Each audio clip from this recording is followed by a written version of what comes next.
নমস্কার, শুভ মধ্যাহ্ন। চলে এসেছি একটা রেসিপি নিয়ে। আজকে আমি কলমি শাকের বড়া করছি। পাট পাতার বড়া, কুমড়ো ফুলের বড়া, বক ফুলের বড়া আমরা সাধারণত খেয়েই থাকি।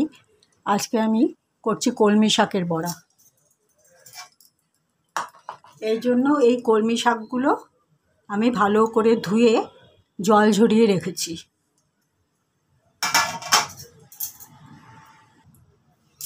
একটা ব্যাটার তৈরি করে নিয়েছি, তাতে নুন, হলুদ আর ময়দা।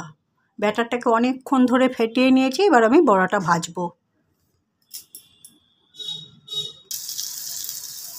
কলমি শাকের দুটো বড়া আমার তৈরি করা হয়ে গেছে, আমি এই যে তুলে নিয়েছি।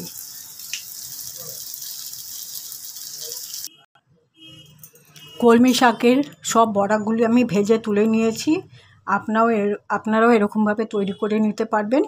আর যখন বড়াটা করবেন, ব্যাটারটাকে অল্প করে, মানে পাট পাতার বড়া হোক বা কুমড়ো ফুলের বড়া হোক বা বক ফুলের বড়া হোক বা কলমি পাতার বড়া যারই হোক না কেন, ব্যাটারটা অনেক বেশি করে দেবেন না। বেশি করে দিলে তাহলে বেশি কেমন তাড়াতাড়ি নরম হয়ে যায়। অল্প ব্যাটার দিয়ে মাখিয়ে তারপরে ডিপ ফ্রাই করবেন। এই যে আমি করে নিলাম। আর এগুলো আমার বাড়ির কলমি শাক, সেগুলোকে দিয়েই আজকে এটাকে করলাম। ঠিক আছে, আবার দেখা হবে পরবর্তী একটা ব্লগে। আমি আজকে আমার ভিডিওটা এখানেই শেষ করলাম। সবাই ভালো থাকবেন। নমস্কার।